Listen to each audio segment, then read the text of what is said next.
Hola, mi nombre es Sofía César y en esta oportunidad paso a recomendarles la lectura de ciertos libros pertenecientes a la literatura universal que pueden resultar sumamente interesantes para ustedes como lo han sido para mí. Libro número 1, El Principito. El Principito relata la historia de un piloto que mientras intenta arreglar su avión dañado en medio del desierto del Sahara, en eso se topa con un pequeño príncipe procedente del asteroide B612. Este le pide insistentemente que le dibuje una oveja. La primera reacción del aeronauta muestra un poco de molestia, ya que las críticas que recibió de sus primeros dibujos fueron negativas y dejó su sueño de ser artista. La insistencia y perseverancia del Principito hacen considerar al piloto acerca del poder e importancia de la imaginación. Aquí es donde el piloto comienza a descubrir la cautivadora historia del Principito que da inicio en su asteroide, donde vivía con 3 volcanes, uno inactivo, y se entretenía en quitar las malas hierbas y ver el ocaso o crepúsculo. El Principito cuenta al piloto de cómo un día en el pavimento de su asteroide nace una flor. Este la cuida y atiende con entrega, pero la flor es dramática y caprichosa y esto le molesta. El Principito entonces decide dejar su asteroide y comienza un viaje por el universo en busca de un amigo. En su viaje, el Principito visita varios asteroides, encontrando un mundo de extravagantes personajes hasta finalmente llegar al planeta Tierra, induciendo de lo extraño que es el mundo de los adultos, siempre tan atareados en asuntos que consideran importantes, que se le olvida lo más importante, que es el disfrutar la vida. En la Tierra el Principito entra en conexión con animales, flores y personas. Allí es donde antes de él encontrarse con el aeronauta, conoce al zorro, quien le revela la importancia de la amistad y el valor del amor que siente hacia su hermosa flor. Es la añoranza por ella y la desilusión que le causa el mundo de los adultos lo que le motiva a retornar a su planeta. Tras el relato, el aeronauta sigue sin poder arreglar su avión y decide hablar con el Principito sobre la gran posibilidad de que fallezcan de sed.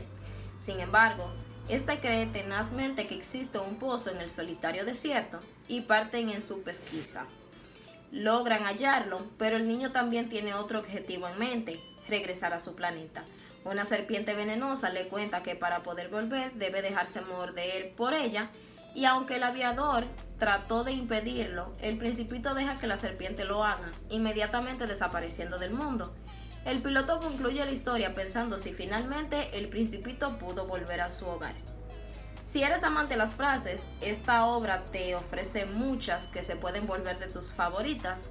Allí encontramos: lo esencial es invisible ante los ojos.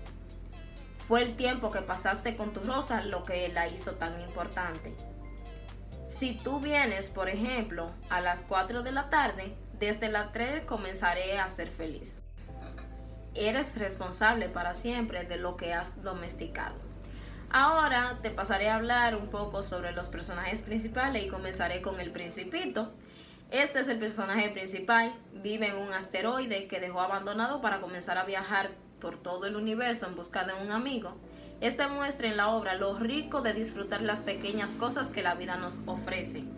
El piloto es quien narra la historia. Este conoce al Principito cuando se le daña su avión en el desierto. Este personaje nos deja como enseñanza la importancia de nunca dejar de seguir nuestros sueños. Por otro lado está el zorro, que es el amigo número 1 que encuentra el Principito en su travesía y es quien enseña en la obra el valor de la amistad y respeto. El autor de la obra es Antoine de Saint, quien la escribió en 1943, un año antes de su muerte. Esta obra ha sido la más vendida desde el siglo XX y una de las mejores cuando se habla de literatura. Te recomiendo este libro y lo hago principalmente al público infantil por sus ilustraciones, personajes, imaginación, es decir, para que los niños sean capaces de ver más allá, aunque por momentos resulte ser un poco complejo para ellos.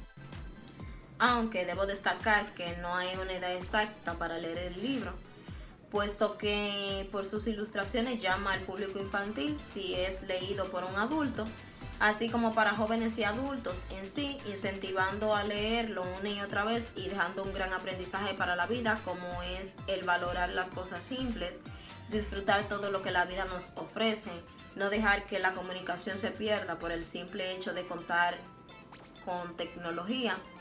Pues aquí se nos muestra lo importante de un abrazo o de un gesto en persona, de mantener vivo el amor y no olvidar el lugar del que vinimos y nos vio crecer.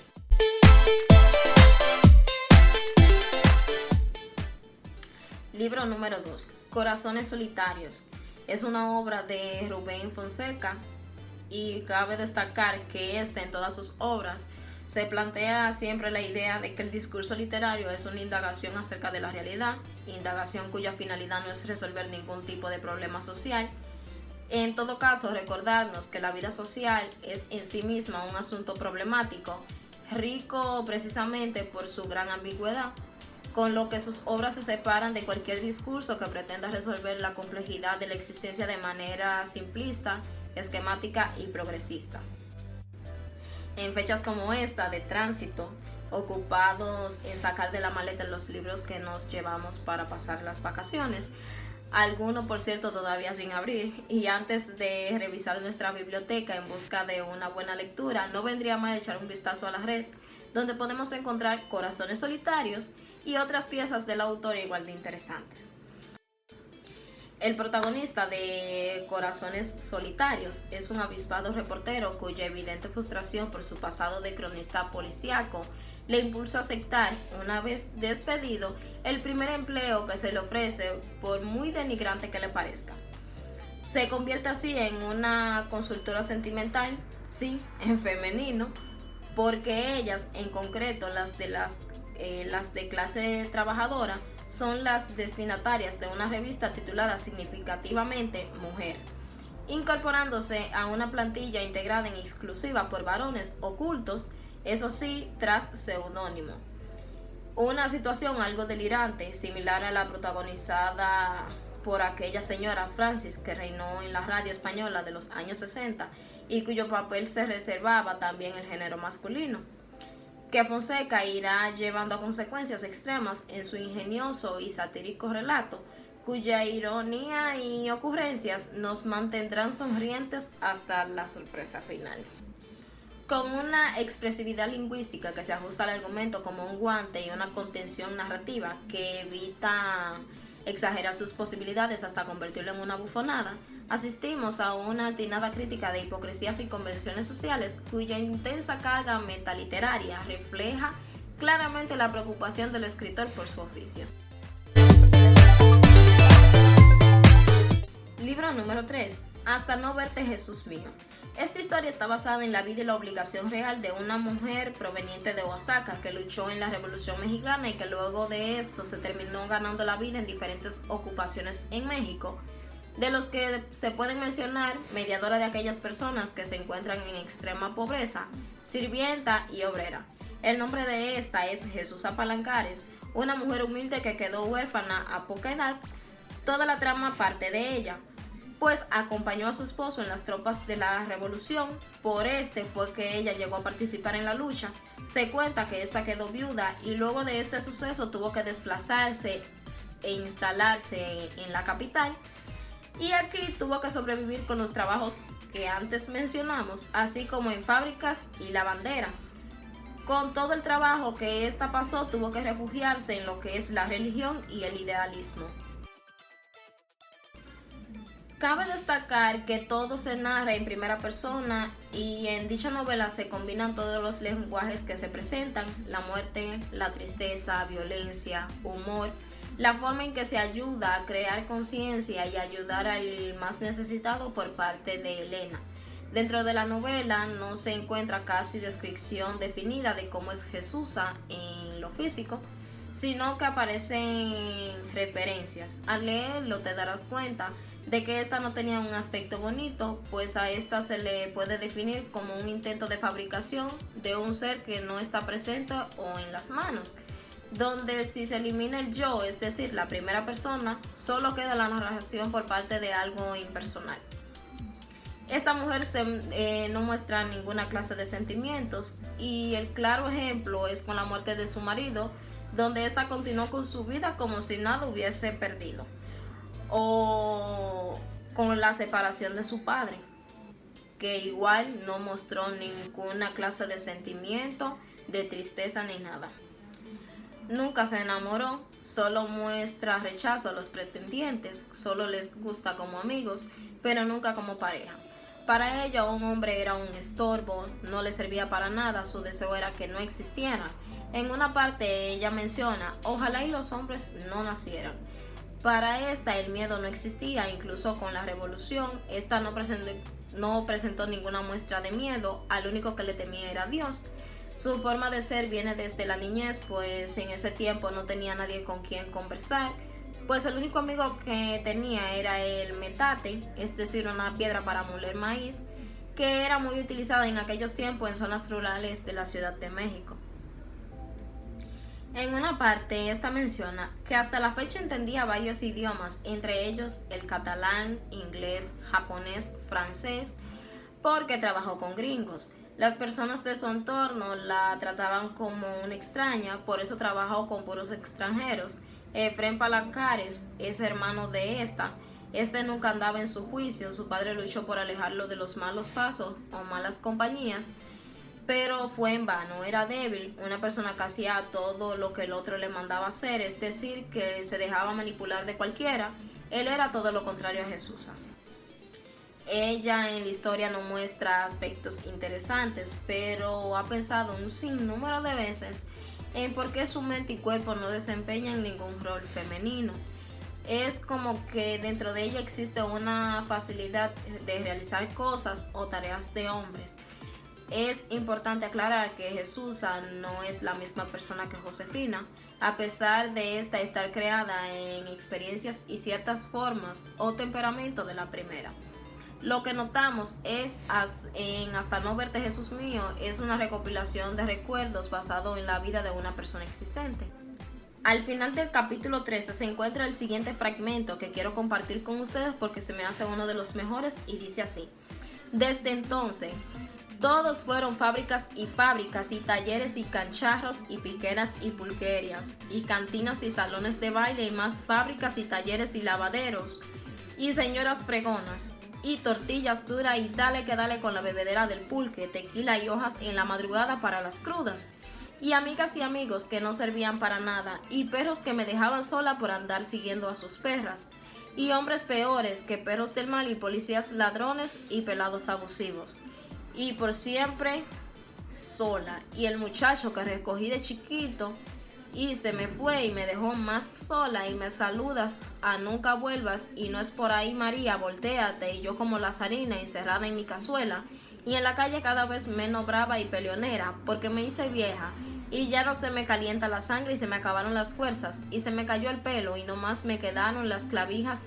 por dientes rascándome con mis uñas, pero ya ni uñas tengo de tantos uñeros que me salieron en la lavadera. Y aquí estoy yo nomás esperando que den las 5 de la mañana porque ni siquiera duermo y nomás se me revela todo lo que pasé desde chiquilla, cuando anduve de guaya y guarache haciéndole a la revolución como jugando a la gallina ciega, recibiendo puros trancazos, cada vez más desmanejada y está en esta chingadera vida. A pesar de ser un poquito fuerte, aquí se muestra lo que es el lenguaje coloquial, expresando sentimientos, donde la escritora mostró gran carácter no del personaje de Jesús en sí, pues esta no era tan sentimental. Elena Poniatowska, quien es la escritora de esta magnífica novela, quien con la que ya se ha proporcionado, nos muestra un lado sutil y diferente con este fragmento. Esta es la escritora que redacta de lo que nadie más lo hace. Se vuelve la voz de los diferidos. En el caso de esta historia, ella relata el tiempo en pasado y presente, siendo diferentes mundos lo que se presentan en ella, diferentes ritmos y formas de México en la época en la que se desarrolla.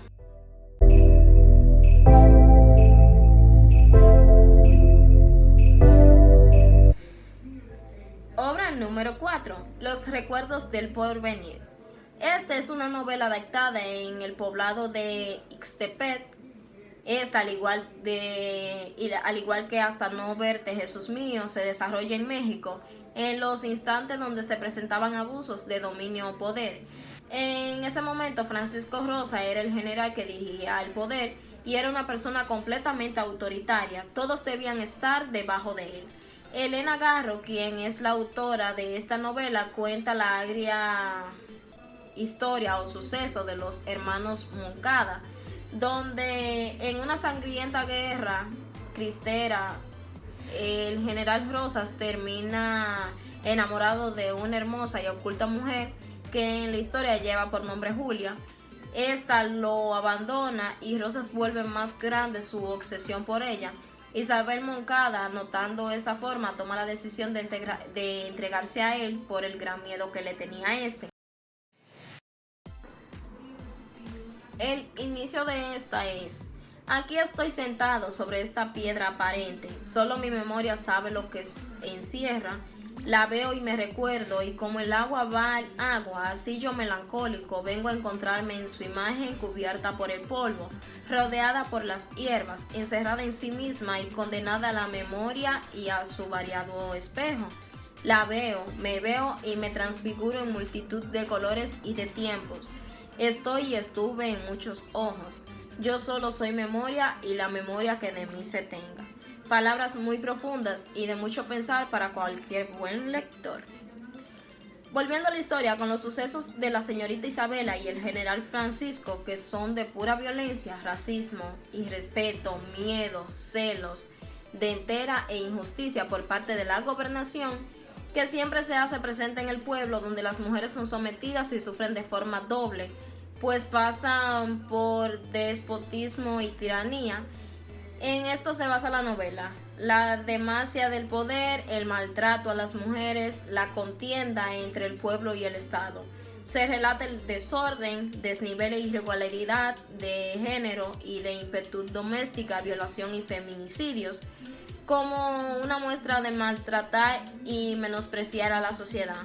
Moncada, quien es la protagonista de la novela, es desconforme y se la pasó deseando ser hombre para ser independiente de sus hermanos, para poder estudiar, tomar sus propias decisiones y así no tener que casarse.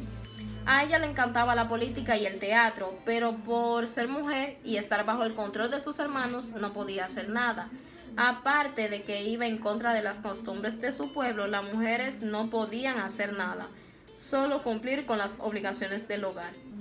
En la historia se presenta el realismo mágico. A Elena no le interesaba por ser más comercialidad, pero es fácil observar fragmentos que hacen referencia a la magia o realismo mágico. Un ejemplo de este es: desde que las zapatillas me quemaron la casa, se me queman los frijoles. Frase que pone al lector a pensar, razonar y buscar lógica o a qué hace referencia dicho fragmento.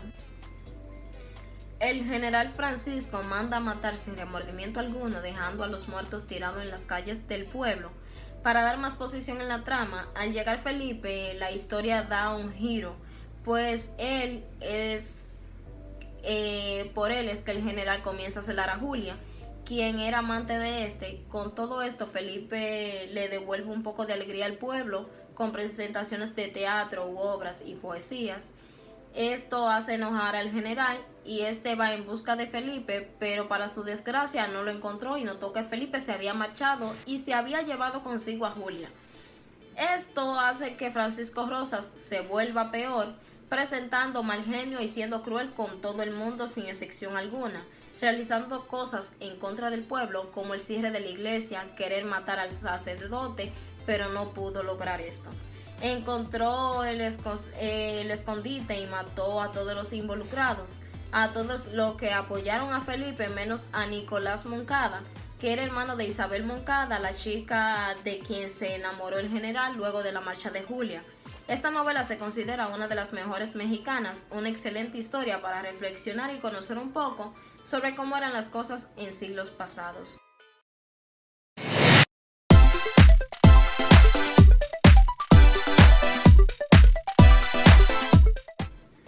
Obra número 5. Balún Canán. Balún Canán, de la escritora Rosario Castellanos, muestra el lado de la otra moneda, ha sido un libro de críticas por contar la historia de los indígenas de la región de Chiapas. El nombre viene de los mayas, pues este era con el que se le conocía en el pasado a una población mexicana de Chiapas. Luego del lugar donde se desarrolla la historia, la novela cuenta la historia de un propietario de un caudal de México que tenía por nombre César, donde se ve todo su proceso y cómo de ser hacendado cae en la declinación.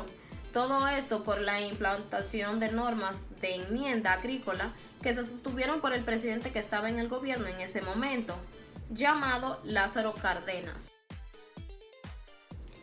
Por estas leyes, los propietarios y dueños de haciendas se vieron en la obligación de cuidar la educación de los primeros cursos a los niños o hijos de las personas que trabajaban para estos. Luego de que algunos autóctonos se mostraran insatisfechos en contra de los dueños de hacienda, que eran sus patrones, el trabajador que era mano derecha de la familia César terminó asesinado por ellos mismos y a su hijo también, todo por cobrar venganza, en base a un expediente de maltrato por parte de los propietarios de hacienda a los niños autóctonos. Durante la trama se muestra una hostilidad de poder por las diferencias de clases sociales. Esto hace que personajes secundarios se vean enredados a esto por medio de violencia y deseo de venganza. Esta novela está dividida en 3 partes, donde la primera y la última es expresada por una niña que tiene 7 años de edad.